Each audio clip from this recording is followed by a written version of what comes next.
زموږ کار دی تر تاسې پورې د قرآن یو خبره در رسول، یو حدیث د رسول الله در رسول، یو اسلامي تعلیمات تر تاسې پورې در رسول.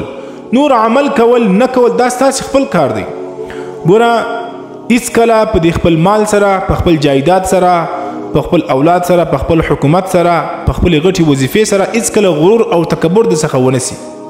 د دې ډیر خراب انجام دی چې کوم انبیا راغلي وو هغه د دنیا ته د دنیا خلکو ته صرف د الله توحید بیان کړی.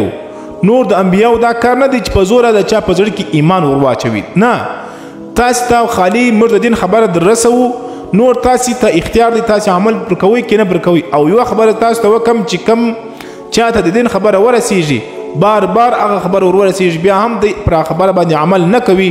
دا بارک قرآن سوای چې راسي تاسو ته وارم فرعون چې هغه ډیر مال دولت درلودي، ډیر پیسې درلودي، دا ټولي نړۍ باچی د پلاس کې ولا او ټول خلق د تر حکم لاندې وو. او خالدانه د دا دعوا هم کړې و چې انا ربکم الاعلى، زه ستاسو تر ټولو غټ رب یم.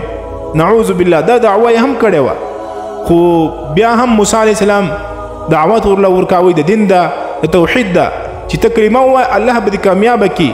خو دا پر موسی علیه السلام باندې او د هغه پر قوم باندې ظلم کاوی، دا خبره یې نه منله، د موسی علیه السلام خبره یې دروغ ګڼله. نو الله څه ورسره وکړل؟ فاخذه الله نکال الاخرة والاولى. الله فرمایي چې په دنیا او په آخرت کې مرده ته عذاب ولره ورکړي. یعنی په دنیا کې هم مرده په عذاب اخته کې، په عذاب د عذاب مرګ مې ولره ورکړي، او په آخرت کې دغه چې دی همیشه د پاره د پر عذاب دی. بیا الله فرمایي چې ان فی ذلک لعبرة لمن یخشى. د فرعون په قصه کې عبرت دی د هغه کس لپاره چې هغه په زړه کې د الله څخه لږ ویره لري.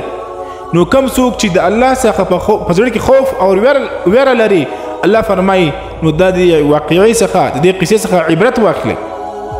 قرآن د قصو او د کهانیانو کتاب نه دی، دا د دې لپاره د قصې ذکر کړي چې تاسو عبرت ځینې واخلي.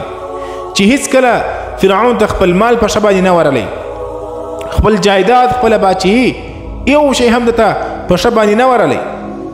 دته موسی علیه السلام دعوت ولر ورکړي، خو بیا هم هغه ته دروغجن وویلې، هغه ته دروغجن وویل. الله رب العزت داسې غرقي، په دنیا کې هم غرقي، په آخرت کې هم د لپاره همیشه د لپاره عذاب دی.